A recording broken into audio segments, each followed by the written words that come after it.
Yo guys, what's up on Just for MLB Baseball Blogs? I'm here with Tim with the Cash Kelly and AC Sports Report. Tim, what's going on? Nothing really. Back to be talking baseball again. Happy to be back. Yeah, I did the Marlins one without you, so if you didn't mind that. No. I don't mind that at all. It's your show. Alright. I'm just happy to be on. Today we have the Rays. The Rays are going through, I like to call it the somewhat of a sad time right now. I mean, they lost so many key parts in their rotation and their hitting. I mean, they're going to go through a slump this season. So, Tim, let's start off with one of the top breakthrough stars. I have Desmond Jennings or Jeremy Hellickson. Do you think that Desmond Jennings has been saying that he's going to be in the majors this year? I pretty much say that he's going to be. Is he going to be in the starting? Is he going to be a starting position player this year, do you think?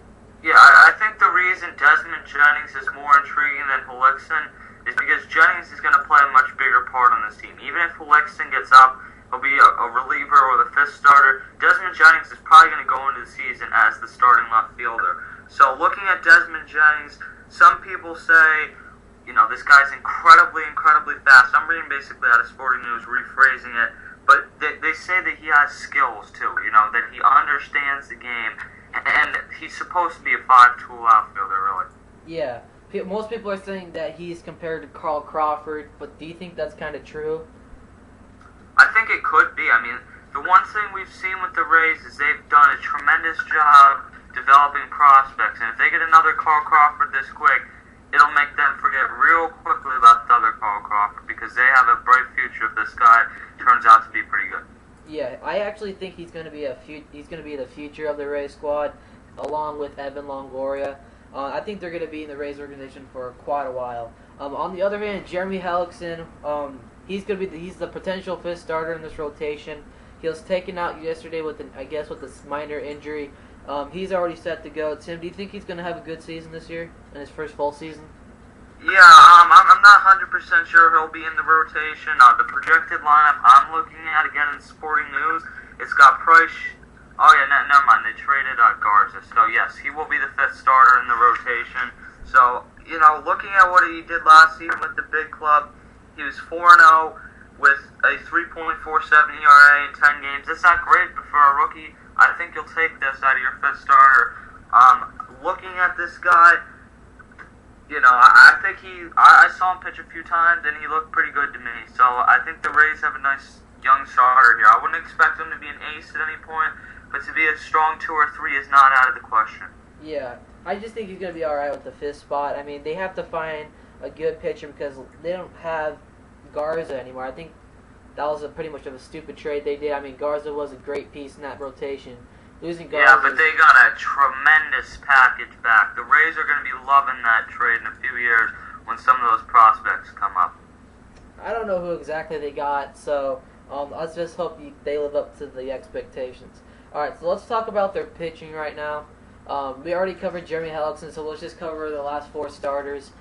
David Price, this guy is a beast all around. 19-6 last season with a 2.72 ERA. And he had 208 innings pitched. Tim, do you think he's going to win Cy Young this year? AC picked him to do that. I have him finishing in the top 3 or 4 as he did last year. I mean, David Price is a beast, no questions asked. Yeah, well, why do you think Felix Hernandez won it over Price? Because I think Felix Hernandez played with a much poorer team with no run support, and I think Felix Hernandez had a much lower ERA. If I look back at it, he probably had an ERA. If I can find David Price's ERA real quick, it was 2.72. I know Felix Hernandez pitches in a huge ballpark, but his ERA was like 2.3 something. I mean, hands down, that guy was the best pitcher, at least in the American League last year. Yeah, I have David Price projected to win at least 21 games this season, 21 games. Do you think that's the right? I can see that. Yeah, you can see that? Yeah, I could certainly see that. I mean, how much are you going to ask out of this guy? It's probably going to be a lot because of losing Garza and having a lot of younger guys. But I think this guy could be a legit pitcher for the next 5, 6, as many years as he wants because he's so young, he's figured it out, and he's got a tremendous arsenal with his pitches. Yeah. And then their number 2 starter, we got James Shields. I don't know much about James Shields. He was pretty decent last year. He was 13 and 15. His ERA was terrible, 15.18, and he had 203 innings pitched. Tim, do you think that's a good place to put him right now at the number 2 spot? James Shields, you're talking about? Yeah. Yeah, I mean, James Shields has had experience before. No, it wasn't. It was 5.18. He was 13 and 15 with a 5.18 ERA. I think he will for sure improve on that. He's a much better pitcher than what he was last year, for sure. I think out of all the guys you have there, yeah, it makes sense to have him number 2. Yeah, because you don't have the Matt Garza anymore. He's gone off to play for the Cubs. So pretty much what we're saying is Matt Garza the difference maker? Tim? I think Carl Crawford and Carlos Pena were probably the difference makers. I mean, Matt Garza didn't have a good year last year really either. He had like a 4-some ERA.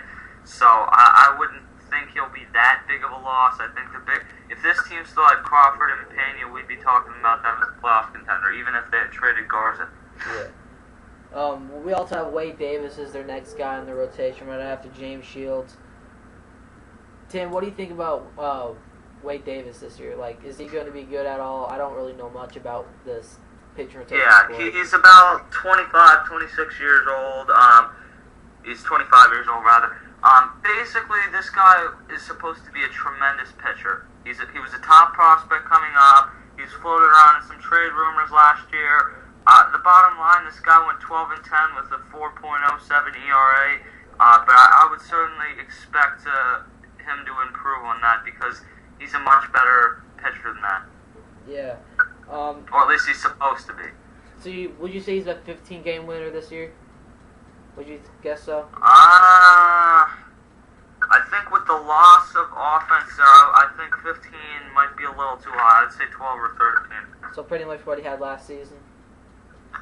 Yeah, but I think the ERA will be better and the losses will probably be lower.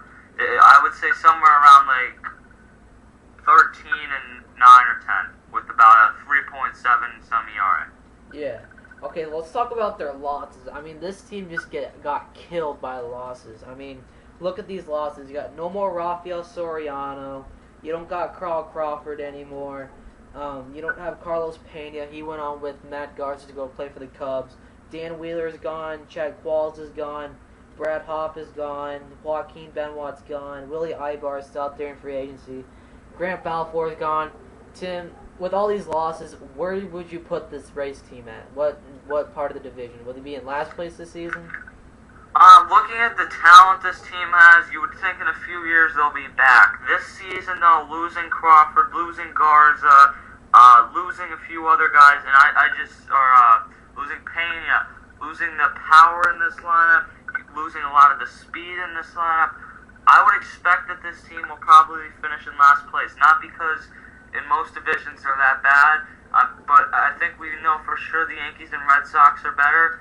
And I look at the Orioles, and I saw a tremendous improvement with Buck Showalter last season, and I think the Blue Jays are a real up-and-coming team. Yeah, I mean, the Orioles are a great upcoming team because they just got Vladimir Guerrero, Mark Reynolds, and 2 awesome guys who can hit. I think the Orioles are just an improved team this year. I mean, they're going to be a good team to watch in the East. Yeah, I mean, if the Orioles had pitching, that could be a potential playoff team. The lineup's pretty good. Yeah, they just got to focus on pitching. But the Rays, I actually have them in last place. I mean, like you said, they're going to, just because of all these losses they have, I just think this is a slumping season for the Rays, but they're going to come back in a few years. I think they're going to rebuild again. So let's talk about we're going to wrap this video up with a couple of acquirements, and then we're going to go on with our batting order. We got some bad acquirements, not bad acquirements, some decent acquirements for this squad. We got Cesar Ramos. He's coming over from the Padres. Tim, have you ever heard of Cesar Ramos? I heard about him, but what do you have on him? Is he good? I gotta look that up. Come back to that in a second. Give me another player. We also got Adam Russell. We got he's also coming over from the Padres. And then we got I can sum these stats up real quickly. Cesar Ramos was 0-1 with 11.88 ERA. That probably tells you about how big of an accusation that is. Who's the other guy you said? Adam Russell. He's also coming back from. He's coming from the San Diego Padres in a trade. Yeah. Adam Russell had like a 4.02 ERA, 18 strikeouts. He didn't really. He wasn't in it up too much last year, I don't believe. Looking at this guy, I think he has potential, but I wouldn't count on him to be this great pitcher. Yeah, and then you got Joel Peralta. I mean, he's coming over from the Nationals, and he's supposed to be like a setup. He's going to be the setup role for J.P. Howell in the closer role. So what do you think about this guy right now? Joel Peralta. Joel Peralta. I believe I saw him somewhere in the NL East the other year. I believe it was the Washington Nationals. Looking at Peralta, if I can find his stats, he was 1-0 with a 2.02 ERA in 29 games. So that's a pretty nice addition for them. He should help improve that bullpen. And it's funny because you were telling me that they're saying this could be one of the better bullpens in baseball. And I wouldn't go that far. I really wouldn't. But I could certainly see this bullpen being much improved. And the funny part is this team had a very good lineup, and the bullpen was a question even the year they went to the World Series. It might be the other way around now. The lineup might be more the questions, and the bullpen might be more the answers. Yeah, because you don't have Rafael Soriano. You got Chad Qualls, no more Dan Wheeler. Now they just went straight to finding for bullpen pieces. I mean, Kyle Farnsworth, I think he's coming over from the Braves. You got Joel Peralta, Cesar Ramos, Adam Russell. I mean, they just went in and went on to signing bullpen guys because they were like pretty much out of pitchers pretty much right now in the bullpen. Yeah. So, guys, let's end this video up pretty quick with our projected batting order. At number 1, we got B.J. Upton. At number 2, we got Reed Brainiac. I don't know how to pronounce his name. Number 3, we got Ben Zobrist. At number 4, Evan Longoria. Number 5, we got Dan Johnson. Number 6, we got Sean Rodriguez. Number 7, we got Matt Joyce. At number 8, we got Desmond Jennings. And at catcher position, rounding it out, John Jaso. Tim, what do you think about this lineup? I think there's questions with Desmond Jennings, but the talent is there. I think B.J. Upton is a guy who just has never broken out. I would certainly look at him as a trade candidate because he's still pretty young, and while he hasn't worked out, he's still a pretty good outfielder. Ben Zobrist, we've seen him have very good seasons. Dan Johnson isn't much at first base, doesn't do much for me. If you go over to third base, Evan Longoria is a beast. At shortstop, if you're looking at Reed Brainiac, he has some room to improve. He only played 113 games last season, and he had decent numbers, but there's certainly room for improvement. And if you're looking at Sean Rodriguez over at second base, he has potential. A lot of these guys on this team have potential. I just don't think they're ready to compete this season. Yeah. So there you go, guys. You have the 2011 outlook for the Rays on Justin and Tim's outlook. I'm Tim. I'm Justin. That's Tim. I'll talk to you guys later, and I hope you guys have a great week.